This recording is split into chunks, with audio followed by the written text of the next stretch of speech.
Filipenses capítulo 3, a partir do versículo 10. Jesus é bom. Quero conhecer a Cristo, experimentar o grande poder que Ele ressuscitou. Quero sofrer com Ele, participando da sua morte, para que, de alguma forma, alcance a ressurreição dos mortos. Não estou dizendo que já obtive tudo que alcancei, a perfeição, mas eu prossigo até o fim, para conquistar a perfeição a qual Cristo me conquistou. Não, irmãos, não alcancei, mas concentro os meus esforços nisto. Eu quero concentrar os meus esforços no versículo 13. Concentro os meus esforços nisso, esquecendo-me do passado. Eu olho para Jesus e prossigo até o final da corrida para receber o prêmio celestial, o qual Deus tem para dar a mim. No reino dos Estados Unidos é bem diferente da minha. Muito diferente. Leia aí o versículo 13, no reino, na tradução de vocês. Irmãos, quanto a mim, não julgo que eu haja alcançado, mas uma coisa faço. Uma coisa fácil. E é que, esquecendo-me das coisas que atrás ficam, Esquecendo. avanço para as coisas que estão diante de mim. Meus irmãos, esquecendo do passado. Este é o tema da rapidíssima mensagem de hoje. Esquecendo do passado. Vou até fechar aqui para não falar nada do que está ali.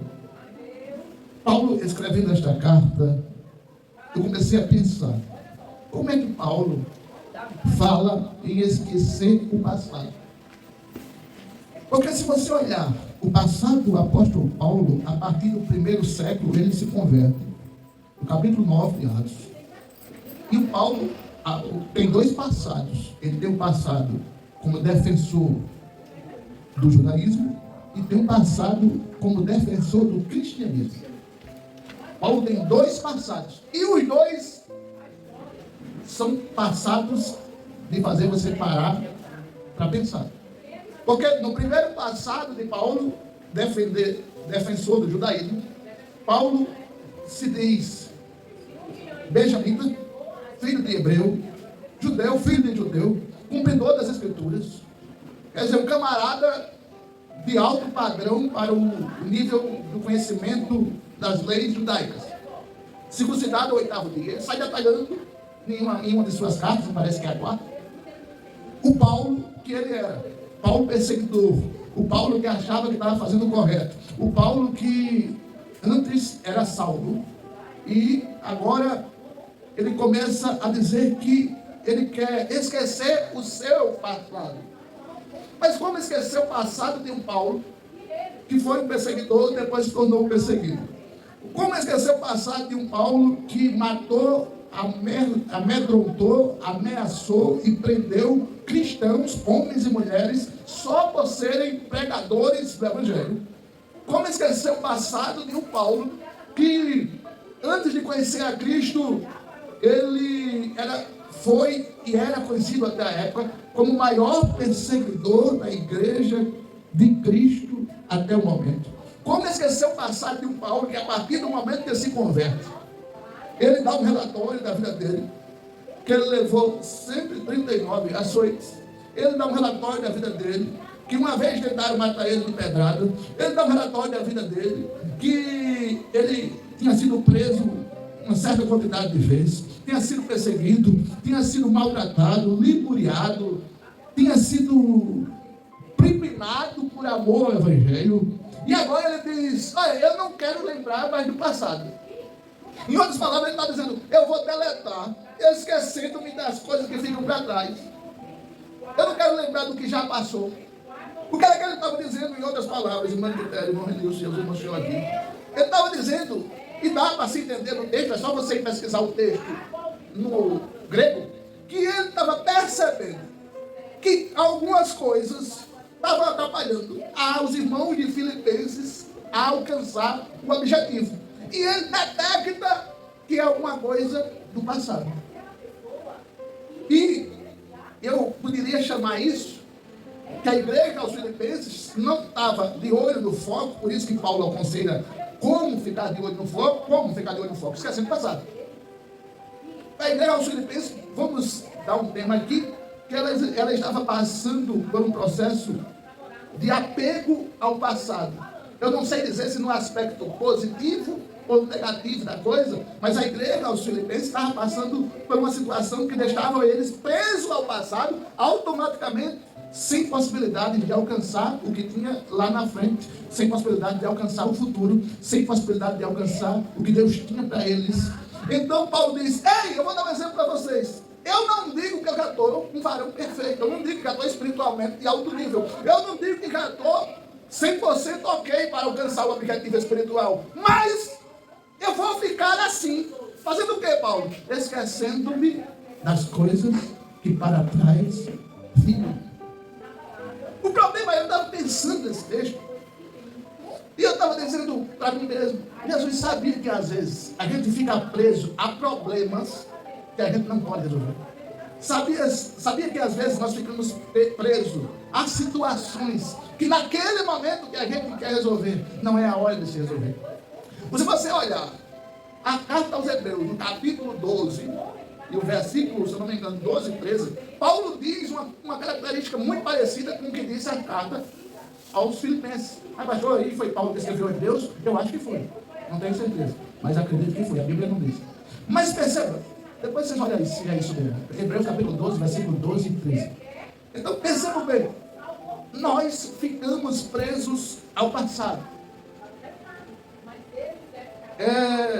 Nós ficamos algemados. Você já conheceu pessoas que elas são exatamente assim que eu vou dizer? Elas são assim. Esqueci o nome da senhora, né? Giovânia. Rapaz, quando eu me lembro. Rapaz, quando eu tinha aquele emprego. Como eu me lembro daquele ano de 2005, foi um ano tão bom para mim.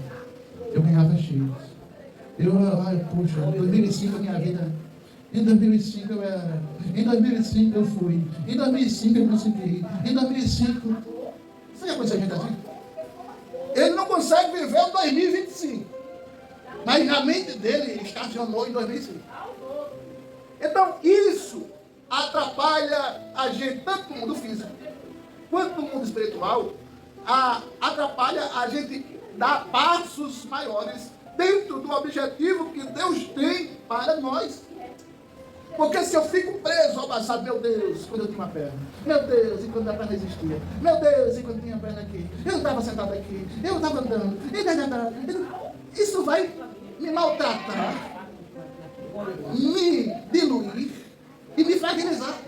Porque eu estou preso a um passado que certamente, só se for um milagre muito gigante de Deus, uma perna nascer aqui. Mas não vai ter mais uma perna aqui, a não ser mecânica. Mas uma perna como essa aqui não vai ter. Mas se eu ficar olhando, meu Deus, quando eu tinha perna, meu Deus, quando era assim, meu Deus, eu vou morrer depressivo e não vou conseguir ver os objetivos que Deus tem para mim no futuro. E no futuro próximo, no futuro a médio, ou a curto prazo, ou a longo prazo, se eu ficar preso no passado. Então Paulo diz, esqueçam, pelo amor de Deus, as coisas que para trás ficam. Se ficou para trás, é porque é para você esquecer. Dizia um pastor, e uma frase interessante, um escritor, de um pastor chamado James Swagger, que ele diz que só olhe para trás para ver o tamanho da distância que você já conseguiu percorrer. Você nunca vai ver. Quem já acompanhou a corrida de São Silvestre? Nunca acompanhou. Todo final de ano tem transmitido pela Globo. Quem ganha são os quenianos, a maioria das vezes. São 42 quilômetros correndo. No centro de São Paulo, sem como é. A corrida tem mais de 50 anos. Todo dia 31 de dezembro tem. Então perceba. Não é porque eu assisti a vergonha, porque quando eu assisti eu não. Então perceba bem. E certa vez, olha aquele negócio. Ixi, que saco. E eu fui olhar certa vez uma corrida. Normalmente eles correm 42 km em 1 hora e 20, em 1 hora e 10, em 1 hora e 15, por aí. Normalmente Quem olha mais para trás é quem vem lá pelo 5º lugar, 10º lugar, 12º lugar. Mas quem vem primeiro, raramente correndo faz isso aqui. Por quê? Porque quando ele correndo faz isso aqui, ele perde alguns milésimos de segundo e ele pode perder o lugar, o primeiro lugar, para quem vem lá atrás. Então, isso é um exemplo para eu entender que se eu estou no caminho de Cristo, caminhando para o céu, firme no propósito, mas eu começar a olhar para trás, eu vou acabar me atrasando. Ô pastor, como é que eu vou perceber que eu estou olhando para trás? Eu vou dar algumas características que você vai perceber que você vai olhar para trás. Então, se você está olhando mais para trás do que para frente. Quando você começa a perceber, caramba, eu já fui domingo, não tem para que ir sexta. Eu já fiz sexta, não tem para que domingo. Sabe por quê? Porque eu percebi que só porque nesse mês eu fui para 2 cultos, com o mesmo óculos, já estão olhando para mim e achando que esse copo é velho. Eu me digo, você vai me bem para cada culto com um óculos diferente? Eu não vou para a igreja porque a missionária Tânia, misericórdia, aquela testa dela, se ela tirar aquela franja, parece uma TV de plástico. Eu não vou para a igreja porque... Quando a gente começa um argumentozinho, é um dos sinais que nós estamos olhando de lá para trás. E quando você olha, tenha certeza, você perde no compasso, você perde na velocidade e você perde o primeiro lugar na corrida. Pastor, eu tenho que fazer de tudo para ser o primeiro. Você está correndo dentro de um batalhão.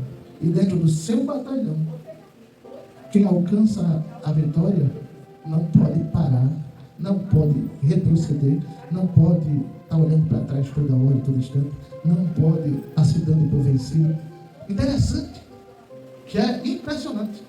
A corrida São Silvestre, a cada 3 quilômetros, tem pessoas com garrafas de água ou copo de água. E o corredor não para um segundo para dizer, deixa eu tomar um copo de água aqui, eu estou cansado. Não. Na velocidade que ele vem, quem vai dar água a ele já estende o braço aqui, para ele passar e já pegar assim. Vai pegar o copo aqui e na carreira que ele vai por lá. Não para tomar água, ele não para olhar para trás, ele não para porque ele está de olho no... Eita, meu Deus, falta só 30 quilômetros, falta só 20 quilômetros, falta só 10 quilômetros, faltam só 5 quilômetros, faltam só 3 quilômetros, faltam só 2 quilômetros, falta só 1 quilômetro. Perceba, você está perto de chegar. E quando você está perto de chegar, a Bíblia diz que são muitos os adversários que nos aparecem. O mundo espiritual, ele existe tão real quanto o mundo físico. E o diabo sabe quando você está perto de receber algum prêmio de Deus. E quando ele percebe que você está perto de receber algum prêmio de Deus, uma das coisas que ele vai fazer é fazer você olhar para trás, fazer você parar de correr, fazer você pensar que está muito longe ainda para você chegar no seu objetivo, fazer você pensar que você está fraco, está cansado, está vencido e não vai chegar, fazer você pensar que aceitar Jesus, servir a Jesus, adorar a Jesus não é tão bom quanto você pensa. É isso que Satanás vai transformar. O diabo botou na minha mente o seguinte: como é que tu prega o Deus que faz milagre se tu perdeu a perna? Você já pensou se eu fosse botar isso na mente?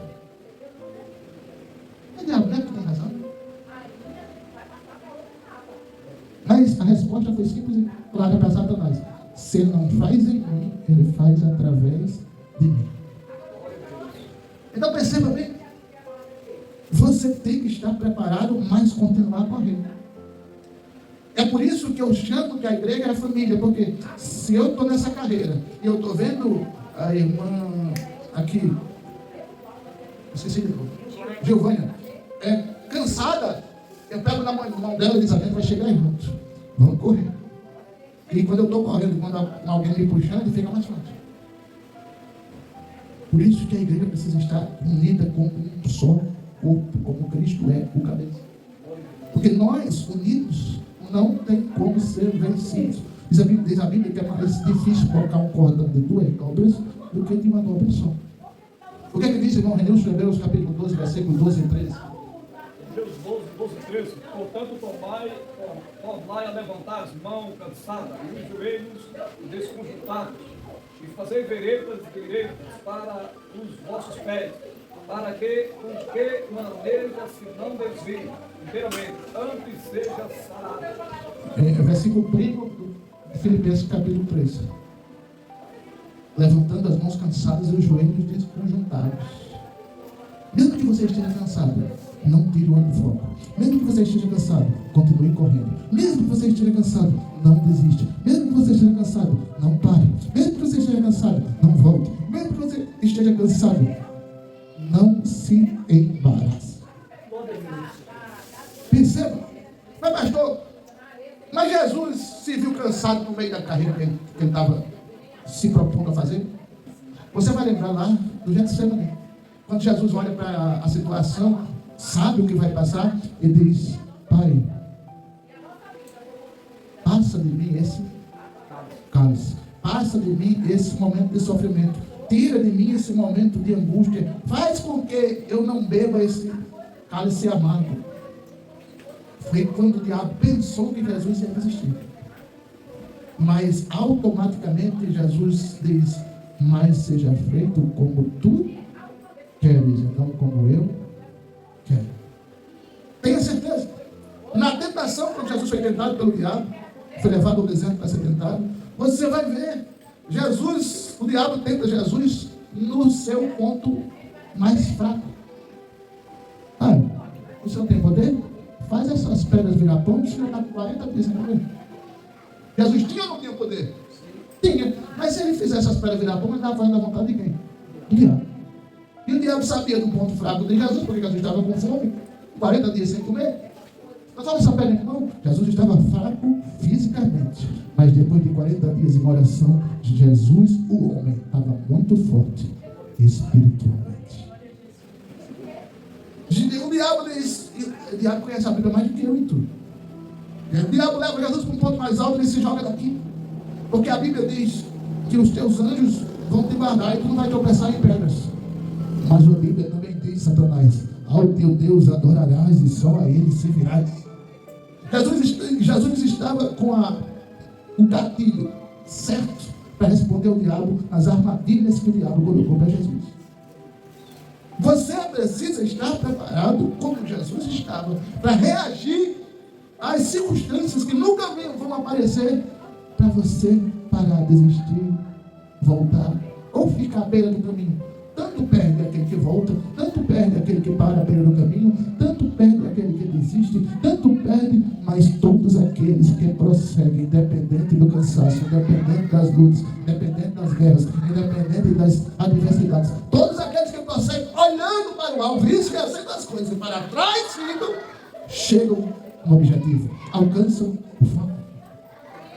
O melhor para quem trabalha de carteira fechada e para quem não trabalha, também, para nós que somos rurais, o melhor resultado não é ver a semente para plantar. O melhor momento não é ver a semente plantada. O melhor momento não é ver o milho crescendo. O melhor momento não é ver outra coisa. O melhor momento é o momento que você recebe honestamente e decentemente pelo trabalho que você fez.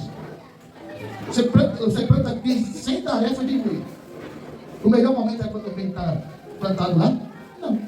O melhor momento é quando você joga o milho na terra? Não. O melhor momento é quando os milhos estão nascendo? Não. O melhor momento é quando você arranca, vende e recebe. É ou não é? Porque você alcançou um objetivo e planejou. Mas eu vou plantar 100 tarefas, vou gastar X, meu lucro vai ser X. Não é isso? E eu vou pagar as dívidas com X. Não é assim? Então o melhor momento é quando você recebe. A Josefa, num parinho de algodão, ela senta para... Como é que chama o negócio? Como é que chama? Desbotar o algodão, como é que chama? Sim? Como é que chama? Você sabe? Não, eu estou... Vou instalar, sim. Vou instalar que José Faceta para instalar algodão e ela só fica em pé. De meia-noite a meio-dia, meia-noite. Mas qual é o momento mais feliz? É quando ela está instalando? Não. É quando depois que ela instala, só que compra. Aí tem alguém para comprar e tem alguém para ganhar. Não, agora algodão não, né? Como é o nome? Fumo. Fumo. Que algodão? Eu estou ficando. Mas eu estou certo de Paraguai, né? Então, o melhor momento é o momento que você recebe pelo seu trabalho. O melhor momento para você que está correndo de olho no foco é quando você vai receber o seu troféu. E aqui eu quero dizer o troféu do campo espiritual, o alcance do conhecimento, da maturidade espiritual, ou alguma vitória no mundo físico, financeiro, conjugal, seja lá em que área for. Você continua dentro do seu propósito. Perceba? Não é fácil, mas você está vencendo. Talvez alguém entrou em 24 dizendo: ih, rapaz, eu não sei se cheguei em 25 não. Lá em Nosso Xangô tem irmão Luiz. Problema brabo do coração, pastor. Eu achava que ia enterrar minha mulher, mas minha mulher vai me enterrar. Eu disse: não, meu pai, fique tranquilo. O senhor vai ser enterrado, não vai enterrar a sua mulher. Não, ele está lá em 25, com a saúde boa. O senhor disse que ia morrer em 24. Então perceba. Se nós chegamos aqui, estamos aqui esta noite, nós estamos na turma que não desistimos e continuamos correndo. Pastor? Mas eu não acho que eu estou com um corpo atlético, não. Independente, continue correndo. Eu também não estou, não. Mas, pastor, eu acho que eu não estou com físico preparado, não. Independente disso, continue correndo. E no decorrer da corrida, você vai estar pronto e vai chegar ao objetivo. A questão que o Paulo estava dizendo é: você não pode parar de correr. E um dos combustíveis para você parar de correr é esquecer que você tem passado. Mas, pastor, como é que eu vou esquecer que você tem passado? É só você entender que o passado passou. Agora você está de olho no futuro. E o presente de hoje, Deus está cuidando. É desse jeito que funciona. Eu vi um vídeo de um camarada resenheiro dizendo: hoje é o dia 2 de janeiro e já tem gente preocupado com a dívida desse ano e a dívida do ano que passou. E o ano nem começou e o outro ano já acabou. E as pessoas estão preocupadas. E é assim que as pessoas são. Mas quando a gente está correndo de olho no foco, o Deus que cuidou até hoje, eu não entendo, mas creio. Eu não entendo, mas aceito. Eu não entendo, mas não tenho dúvidas que Deus vai continuar cuidando de mim. O problema é que a gente quer entender os projetos de Deus para a nossa vida hoje. E Deus quer que você entenda só em julho. Então Deus nunca vai fazer você entender hoje o que Ele quer que você entenda só em julho, mesmo que você queira entender hoje. Aí porque você não entende hoje, aí você quer parar de correr. Você não deve, não pode, não vai parar de correr. Pastor, não está fácil não. Me apresente para quem está fácil. Mas pastor, eu estou tão fraco. Me apresente um forte. Mas pastor, eu estou tão desanimado. Me apresente quem está com ânimo 100%. Ontem, até 6 horas da noite, minha esposa estava uma. Hoje, eu acordei com outra mulher na cama. Foi um humor estranho. Eu olhava para ela, não reconhecia, será que essa mulher vai me morder? Pai, você está bem? Perguntaram isso quando ela olhou, você está bem? Quer que eu faça o quê? Eu vou perguntar, quer que eu vá ali de pé na farmácia? Então, você entenda, hoje ela acordou outra pessoa. Aí a pessoa sabe assim, eu vou desistir. Eu estou com vontade de morrer. Eu vou tomar todos os comprimidos que tiver aqui. Não. Eu estava lembrando, vai ter tudo. Vai ser mesmo. Vai, não. Tu vai. Tu vai estar melhor. Vai dormir, vai. Quer que eu cante Renato para você, né? Me deixa a tua receita. Foi lá se deitar. Enquanto ela estava deitada, eu fiz oração por ela, nem percebeu. Acordou melhor. Mas estamos aqui. Mas o segredo é continuar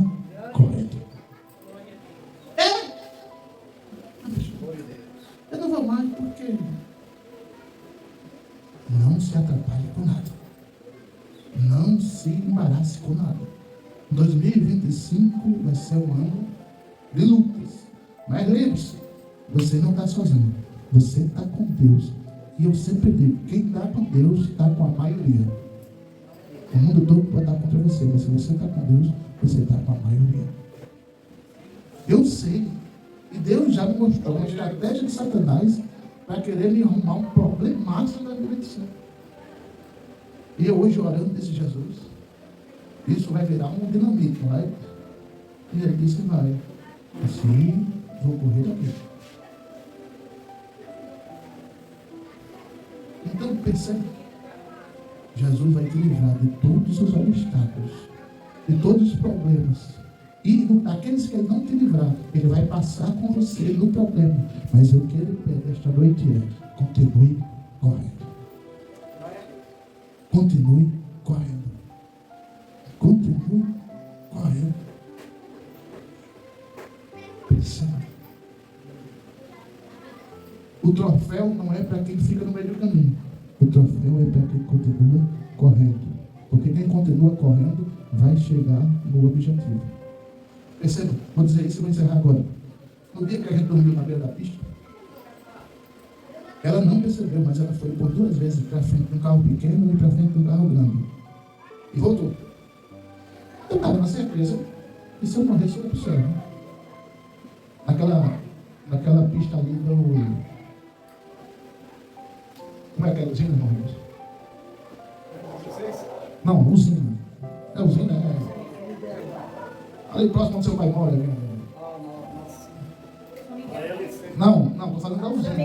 Estou falando da usina. É usina ou é... Não. Que quem vai para Imbiradois passa lá. Pidorão. Ali. Ela foi para frente de 2 carros e voltou.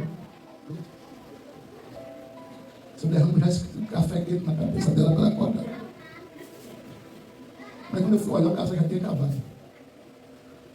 Então, aí tem uma hora que eu disse, não, eu estou vendo que a gente vai morrer. Então se a gente morrer, é suicídio proposital meu.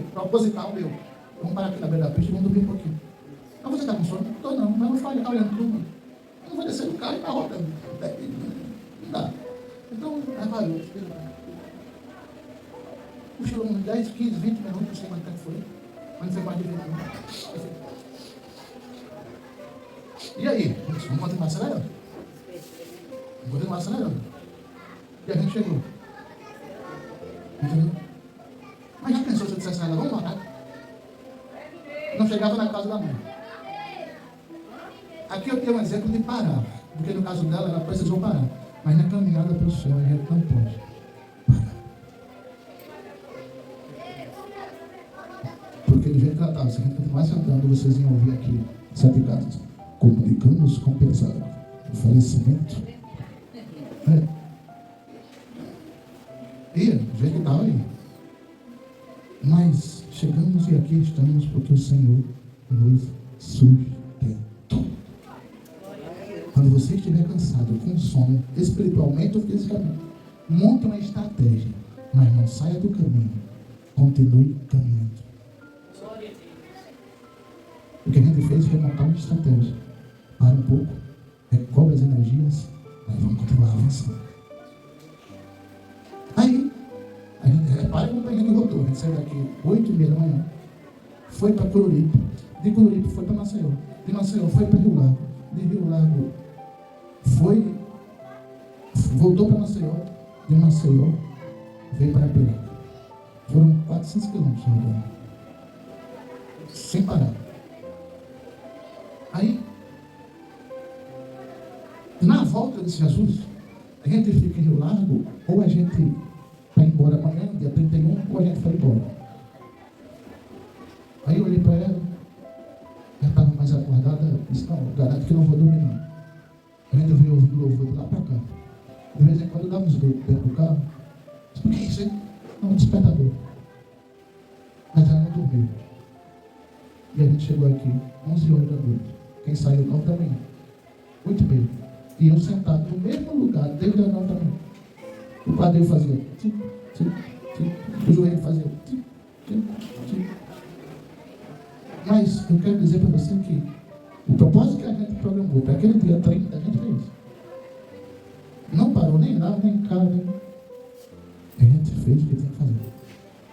Mas se tivesse ficado em Coruripe, em Maceió, em Rio Ave, ia atrasar o propósito. Mas nós não atrasamos. Cansados, cambaleando, às vezes cochilando, mas caminhando. Não desista não, meu irmão.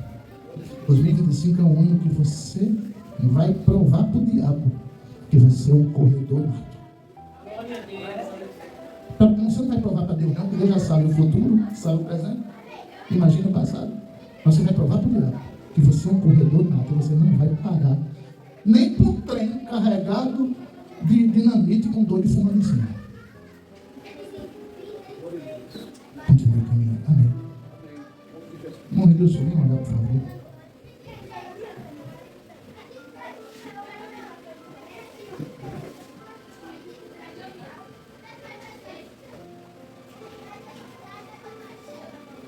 Amém. Vamos ficar em pé para agradecer a Deus. Glória ao nome de Jesus. Que possamos guardar essa palavra no nosso coração. Em momento nenhum a gente possa parar, né? Mas continuar no momento de fraqueza, faz como o pastor diz, monta uma estratégia e reforça as forças, continua bem. Querido Deus, te agradecemos por este momento, meu Deus, por essa palavra tão boa. Eu precisava estar aqui para ouvir a tua palavra. Tenho certeza que os teus servos também, meu Deus, que cada um possa sair daqui regozijado, forte, meu Deus, que esta palavra tenha para caminhar até domingo, para vir para cá novamente, para continuar ouvindo a tua palavra. Deus, te rendemos graça por tudo. Continue abençoando os teus servos, curando as enfermidades, resolvendo os problemas, dando força a cada um, meu Deus, para continuar nessa jornada, não olhando para trás, mas avançando para o alvo, para alcançar aquilo que o Senhor tem nos prometido. Pai, em nome de Jesus. Amém. Amém. Meus irmãos, antes que nós demos a bênção apostólica, amanhã no Instagram nós vamos fazer uma live e vai ter uma pastora top. Pense numa pastora abençoada. Ela tanto prega quanto canta. Pense numa pastora crente. Pastora Ruth Malta, minha amiga, crente toda. Então ela vai estar na live amanhã, 21 horas a gente começa a live. Você vai receber uma dose espiritual através da live, bem animadora para você caminhar esse ano 2025. Amém? Que o amor de Deus, que a graça do Senhor Jesus, que as doces e inefáveis consolações do Espírito Santo, assim como foi o ano passado, continue com você este ano, neste primeiro culto do ano 2025, em nome do Pai, do Filho e do Espírito Santo, e aqueles que vão estar domingo aqui, em nome de Jesus, Deus abençoe.